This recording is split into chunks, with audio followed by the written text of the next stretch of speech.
Did you know about the warrior god of Sri Lanka? Did you know that he is revered both by Hindus and Buddhists of the island nation?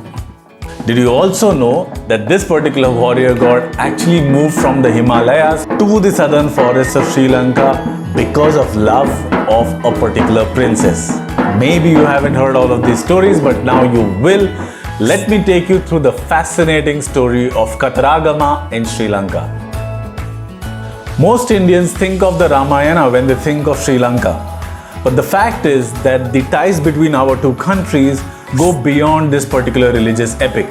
And there are many such stories, and Kataragama is one of them. And the lucky person that I am, I've had the chance to go to Kataragama not once but twice in my life, and I'm hoping I'll go there again sometime in the future.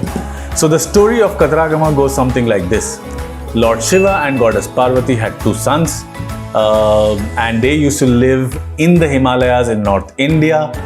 And their elder son, that's Kartikeya, was once, he met Narad. Narad is the celestial messenger. Narad told Kartikeya that there was this beautiful princess in the southeastern forests of Sri Lanka whose name was Valli.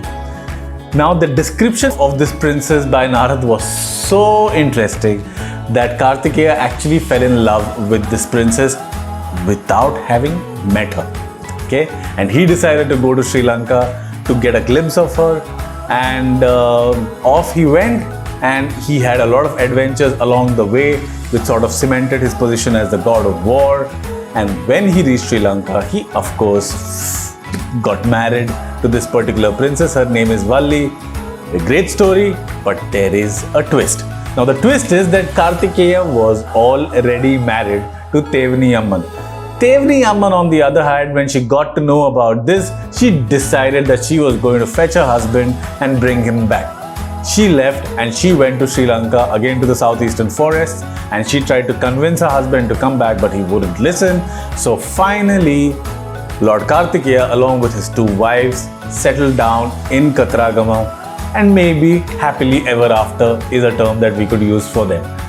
Now, Lord Skanda or Kartikeya or Murugan, these are the same names of the same god, the warrior god of Hindus, and he is revered by Hindus, Tamil Hindus of Sri Lanka, and of course Hindus of India as well.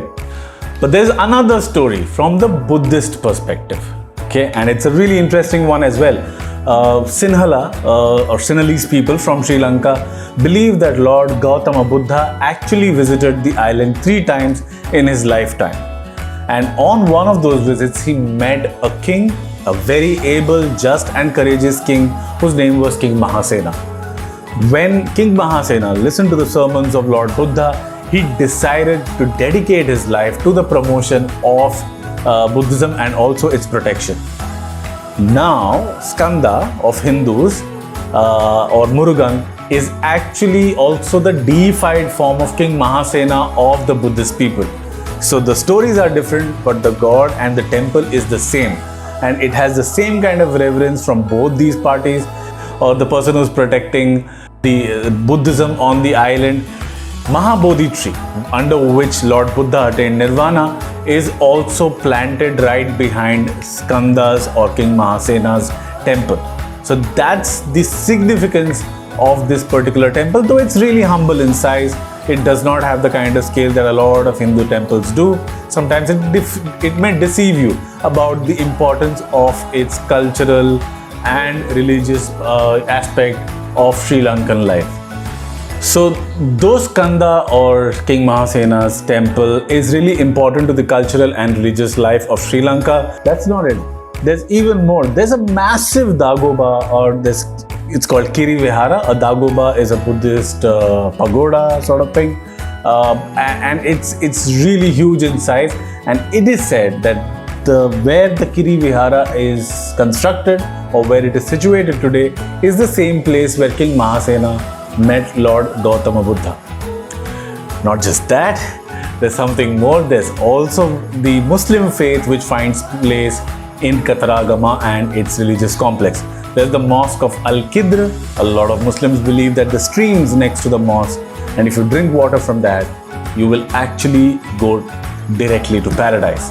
Now I went to this particular mosque, I did not find the stream, so these texts have been written many centuries ago, so maybe they've disappeared, I do not really know.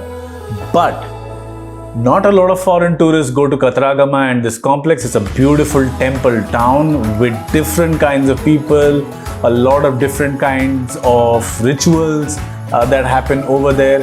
If you ever get the opportunity, you should go, and maybe after the pandemic, if you are putting Sri Lanka on your list of must-visit destinations, then put Kataragama on the itinerary, because Lord Skanda or King Mahasena or the Kirivihara will not disappoint you.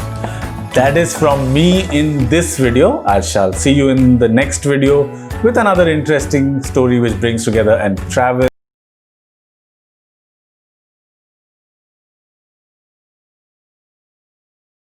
EccentricSachin. You can also go ahead and smash that subscribe button and hit the bell notification. Until we meet in the next video, keep traveling.